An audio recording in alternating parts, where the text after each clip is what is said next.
আসসালামু আলাইকুম এভরিওয়ান, সবাই কেমন আছেন? সবাইকে জানাচ্ছি মোনা লাইফস্টাইল থেকে অনেক অনেক ভালোবাসা ও অভিনন্দন। আমার সাথেই থাকবেন, পুরো ভিডিওটা দেখে যাবেন। আজকে চলে আসছি সেলিব্রিটির বাসায়, তার নামটা না বললেও চলবে, আপনারা দেখেই অবশ্যই চিনতে পারতেছেন।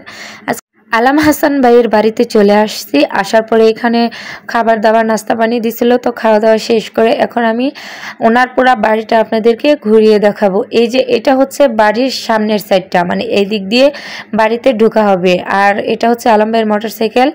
আর যেটা সবচেয়ে আকর্ষণীয় জিনিস হচ্ছে এই বাড়িটা। আর এই বাড়িটাকে সুন্দর করে আরও সাজানোর জন্য ভাই অনেকগুলা ফুলের গাছ লাগিয়েছে, যেটা আমার কাছে অসাধারণ লেগেছে। আমার কাছে খুবই ভালো লেগেছে এই বাড়িটা আরও মানে সাজানোটা। চতুর্পাশে বারান্দার জন্য যে কাঠের বেড়াগুলো দেওয়া হচ্ছে ওইগুলো সম্পূর্ণ দেওয়া হলে আরও বেশি সুন্দর লাগবে। তো এটা হচ্ছে আলম ভাইয়ের সেই মাটির রান্নাঘর, যে রান্নাঘরে আলম ভাই আগে প্রতিনিয়ত শর্মিলা ভাবি আর ওনার আম্মার সাথে ভিডিও ছাড়তো। তো এই যে আন্টি এখন কি জানি রান্না করতেছিল। আর এই সেই ডালিম গাছটা প্রচুর ডালিম আসছে, মানে এত এত ডালিমগুলো বড় হয় নাই, ছোট ছোট। আর এখানে আছে সেই সবেদা ফুলের গাছ, যেটা নিয়ে অনেক তর্ক বিতর্ক, অনেক ভিডিও আমরা মানে দেখতেছি ইউটিউবে ফেসবুকে। আর এখানে বিভিন্ন রকমের গাছ আছে। আমি দেখলাম আলম হাসান ভাই মনো গাছ বেশি পছন্দ করে, বাড়ির চতুর্পাশে ফুল ফল অনেক জাতের গাছ। আমার কাছে তো খুব ভালো লাগতেছিল।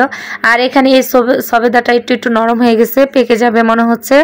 আর এই ঘরটায় থাকে আলম ভাইয়ের মা বাবা, আর ওই মাটির ঘরটায় থাকে আলম ভাই তার বউ সন্তানকে নিয়ে থাকতো। এখন যেহেতু দুঃখের বিষয় বউ চলে গেছে, সেই জন্য উনি ছেলেকে নিয়ে থাকে। আর এটা হচ্ছে ওনার মূলত গোয়েলঘর, মানে যেখানে গরু থাকে, আমাদের গ্রামের ভাষায় গোয়েলঘর বলে। তো এখানে দেখেন দুইটা গরু আছে, আর বাদ বাকিগুলা বলে বিক্রি করে দিয়েছে, তারপর আবার কিনবে।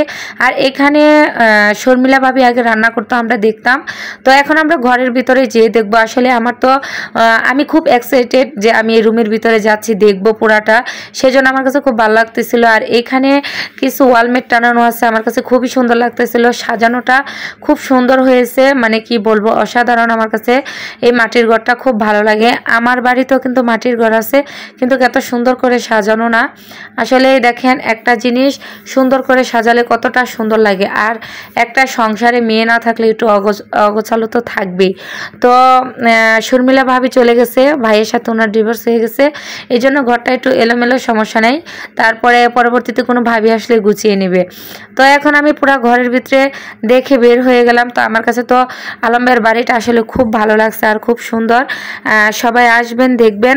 আর সবাইকে ভালোবাসা দিয়ে পাশে থাকবেন। আমার এটা নতুন ইউটিউব চ্যানেল, সবাই একটু সাবস্ক্রাইব করে দিয়ে আমার পাশে থাকবেন। আর সবাই একটু ভালোবাসা দিবেন। আপনাদের ভালোবাসায় আমি অনেক দূর এগিয়ে যেতে পারবো। সবাই ভালো থাকবেন, সুস্থ থাকবেন। আল্লাহ হাফেজ।